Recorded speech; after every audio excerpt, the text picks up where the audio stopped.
இந்த வீடியோவை கடைசி வரையும் பாருங்க. ஒவ்வொருத்தவங்களுக்கும் கேன்சர் வர வாய்ப்பு இருக்கு. ஸோ அதுக்கான ஒரு வீடியோ தான் இந்த வீடியோ. முழுமையாக பாருங்க. ஃபர்ஸ்ட் ஜங்ஷன் வியூவர்ஸ் அனைவருக்கும் அன்பார்ந்த வணக்கம். ஏப்ரல் மாதம் கோடை வெயிலில் இப்போ நம்ம இருக்கோம்.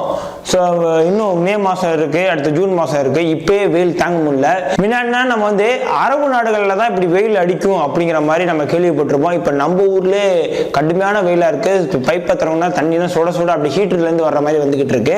ஸோ இதுலேருந்து எப்படா தப்பிக்கிறது அப்படின்னு பார்த்தா அதுக்கு நிறையா வந்து ஃப்ரூட்ஸ் இருக்குது, பழங்கள் இருக்குது, ஜூஸ் இருக்குது, ஃப்ரெஷ் ஜூஸ்லாம் இருக்குது. ஸோ அதெல்லாம் குடிச்சிக்கிட்டு இருக்கோம்.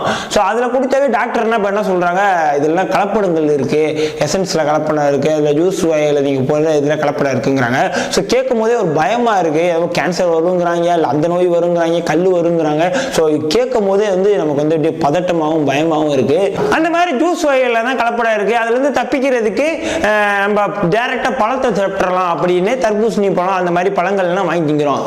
இப்ப ஆராய்ச்சியாளர்கள் வந்து ஒரு நிரூபணம் படுத்திருக்காங்க.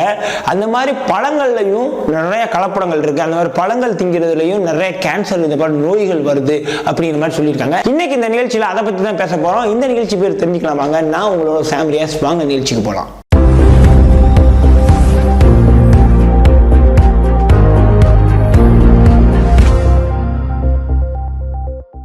நம்ம இப்போ வாழ்ந்துக்கிட்டு இருக்கிற உலகம் ரொம்பவே ஒரு மோசமான உலகம்னு சொல்லலாம்.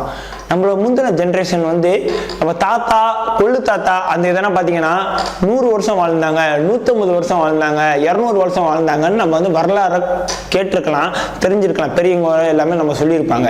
ஆனால் இன்னைக்கு இருக்க காலகட்டத்தில் 100 80 ஆச்சு, 80 60 ஆச்சு, 60 40 ஆச்சு.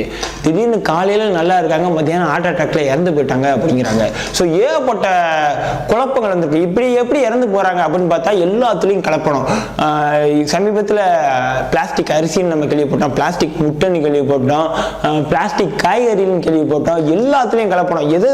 எது சாப்பாடு பொருளோ கலப்படம். டெக்னாலஜி எவ்வளவுக்கு வளருதோ அந்த அளவுக்கு நம்மளோட அழிவுகளும் நோக்கி போயிட்டே இருக்கும். சரி, இப்போ தர்பூசணி பழத்தை நம்ம இன்னைக்கு டாபிக்ல எடுத்துக்குவோம். தர்பூசணி பழத்தில் எப்படின்னா நீங்க டைட்டில் போட்டிருக்கீங்க தர்பூசணி பழத்தால கேன்சர் வரும்னு போட்டிருக்கீங்க அப்படின்னு நீங்க எங்கள்கிட்ட கேட்கலாம். இது வந்து நாங்க சொல்லலைங்க, நிறைய ஆராய்ச்சியாளர்கள் சொல்லியிருக்காங்க. தர்பூசணி பழத்தை எப்படி வாங்கணும் அப்படின்னு பார்த்தீங்கன்னா, நம்ம வந்து ஒரு தர்பூசணி பழம் வாங்கினா நீட்டமாக ஒரு தர்பூசணி பழம் இருக்கும், குண்டா ரவுண்டா சின்னதாக ஒரு தர்பூசணி பழம் இருக்கும். நம்ம என்ன பண்ணுவோம், நீட்டமான தர்பூசணி பழத்தில் தான் நிறைய ஸ்லைஸ் கிடைக்கும், அதுதான் வந்து நல்லா பெரிய பெரிய பீஸ் கிடைக்கும் அப்படின்னு சொல்லிட்டு அதை வாங்குவோம். ஆனால் அது கிடையாது. ஸோ நீட்டமான தர்பூசணி பழத்தில் ஒரு தண்ணி மட்டும்தான் இருக்குமா, அதில் பீசஸ் கம்மியாக தான் இருக்குமா. அதே சின்ன தர்பூசணி பழத்தில் வந்து அடர்த்தியாக இருக்கும், டேஸ்டாகவும் இருக்கும், நல்லா இதாக இருக்கும். இன்னைக்கு இருக்க காலகட்டத்தில் டேட்ஸா இருக்கட்டும் இல்லை தர்பூசணியா இருக்கட்டும் எல்லாமே சீட்லெஸ் அப்படின்னு வந்துருச்சு. இப்போ நம்ம கேள்வி வைப்போம் சீட்லெஸ், அதாவது நீங்கள் கொட்டை எடுக்கிறதுக்கு நமக்கு டைம் ஆகும். அதனால வந்து அவங்களே விதையை இல்லாமல் அதை உருவாக்கி தர்றாங்களா. அப்போ என்ன சொல்றாங்க, நீ சாவுறதுக்கு நான் முன்னாடியே குழி நோண்டி வச்சிடறேன்டா, வந்து டேரக்டா படுத்துக்கடா அப்படிங்கிறத அவங்களே சொல்லிடுறாங்க. அதாவது முந்தின காலத்தில் பொறுமையா அந்த சீட்ஸ் உள்ளதெல்லாம் எடுத்து சாப்பிட்றாங்க. அதில் வந்து நிறைய ப்ரோட்டீன்ஸ், நிறைய கார்போஹைட்ரேட்ஸ், நிறைய அதாவது சொல்ல முடியாத எனர்ஜிஸ்லாம் உள்ள இருந்துச்சு. இப்போ எல்லாத்தையும் உருவிட்டு அந்த டேஸ்ட்டை மட்டும் வச்சு உங்களுக்கு வந்து உருவாகிட்டு இருக்கு. இப்போ இருக்க பழங்கள் வகைனா வந்து பழுக்க வைக்கிறதுக்காக என்னென்ன பண்றாங்க, கார்பட் கல் யூஸ் பண்றாங்க, இல்லை தப்பான ஒரு இன்ஜெக்ஷன்ஸ் எல்லாம் போட்டு தப்பான மருந்துகளை போட்டு பழுக்க வைக்கிறாங்க. அது உங்களுக்கு தெரியும். ஸோ இந்த மாதிரி வச்சு வியாபாரம், அதாவது எல்லாமே பிஸ்னஸ் மோட்டிவ் வச்சு விவசாயி வந்து கஷ்டப்பட்டு அதை உருவாக்கி வச்சிருப்பாங்க. பெரிய பெரிய பிசினஸ் கம்பெனிஸ் என்ன பண்றாங்க, அதை வந்து டக்குனு மார்க்கெட்ல கொண்டு போகணும் அப்படிங்கிறதுக்காக வந்து கார்பட் கல் இந்த மாதிரி தப்பான இன்ஜெக்ஷனு தப்பான மருந்துகளை போட்டு பழுக்க வச்சு மார்க்கெட் கொண்டு வந்துறாங்க. இதனால நமக்கு என்ன வருதுன்னா புற்றுநோய் வருதான். இப்போ பொதுவா நீங்க தர்பூசணி பழம் எப்படி வாங்கணும் அப்படின்னு பாத்தீங்கன்னா, தர்பூசணி பழத்துல ஒரு 4 வகையா பிரிச்சுக்கலாம். பச்சை பச்சைன்னு ஒரு பழம் ஒன்று, ரெண்டாவது ஒரு லைட்டாக அழுகுன மாதிரி ஒரு பழம், அப்புறம் ஓரளவு அந்த ஒரு சைடு அழுகுன மாதிரி பழம், ஒன்று முழுசாக அழுகுன மாதிரி பழம். இப்போ நீங்கள் எந்த பழத்தை வாங்கலாம் அப்படின்னு பார்த்தீங்கன்னா, பச்சை பசேன்னு இருக்கு பாருங்க, அது வந்து ஃப்ரெஷ்ஷான பழம். அந்த பழத்தை நீங்கள் வாங்கக்கூடாது. ஏன்னா அது அப்போதான் வந்து காயாக வந்து பழுக்கிற ஸ்டேஜில் இருக்கு. ஒன்று வந்து கொஞ்சம் குழந்திருக்கு, அப்புறம் பாதியாக இருக்கிறது கொஞ்சம் ஒரு மீடியமாக 50% பழுத்திருக்கு, ஃபுல்லாக அதை பழுத்து அதாவது அழுகுன மாதிரி இருக்கிறது ஃபுல்லாக பழுத்திருக்கு. ஃபுல்லாக அழுகுன மாதிரி பழம் இருக்கு பாருங்க, அதை தான் நம்ம வந்து வாங்கி சாப்பிடணும். ஏன்னா அதுதான் வந்து டேஸ்ட்டாகவும் இருக்கும், இயற்கையாகவும் இருக்கும். டைரெக்டாக பச்சை பச்சைன்னு இருந்துட்டு மேலே அந்த காம்பு வந்து காயாமல் இருந்துச்சுன்னா உள்ள வந்து பழம் பழுக்கலைன்னு அர்த்தம். அந்த காம்பு காஞ்சி இருந்துச்சுன்னா உள்ள பழம் வந்து பழுத்திருக்குன்னு அர்த்தம். அது மேலே அந்த காம்பு வந்து காஞ்சிருக்கிறது உங்களுக்கு பழுத்திருக்குன்னு அர்த்தம்.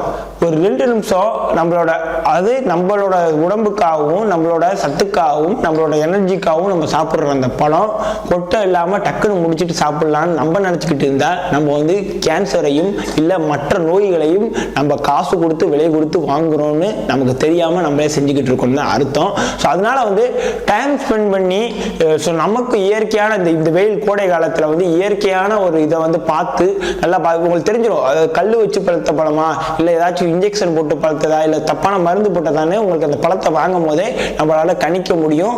மேக்சிமம் நீங்கள் வந்து 90% மக்கள் வந்து பழத்தை வந்து வெளித்தோற்றத்தை வச்சே தான் வாங்குவாங்க. அதாவது பார்ப்பாங்க, நம்ம வந்து சொன்ன மாதிரி தான் அழுகுனது இது, அழுகாது இது, பச்சை பச்சைன்னு இருக்குது, சூப்பராக இருக்கும் அப்படின்னு நினச்சிட்டு வாங்குறாங்க.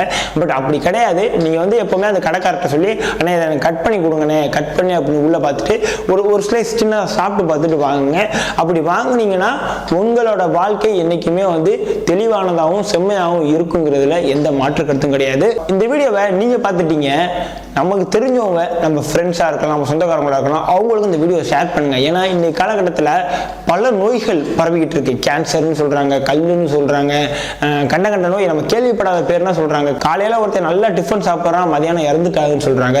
ஸோ இப்படி இருக்க இந்த காலகட்டத்தில், ஒரு வேகமான இந்த காலகட்டத்தில் இருக்கிற நம்ம இந்த வீடியோவை பலருக்கு ஷேர் பண்ணி மேக்ஸிமம் நம்மளால் முடிஞ்சது, நம்ம வந்து எல்லா பழத்து ஃபேக்ட்ரியிலும் போய் தடுக்க முடியாது, நம்மளால் முடிஞ்சதை ஒவ்வொருத்தவங்களும் தனக்கே செல்ஃபாக அந்த இதை எடுத்துக்கிட்டாங்கன்னா கண்டிப்பாக அவங்களோட ஆயுசு ஒரு நாளாச்சும் கூட இருக்குங்கிறதுல எந்த மாற்று கருத்தும் கிடையாது.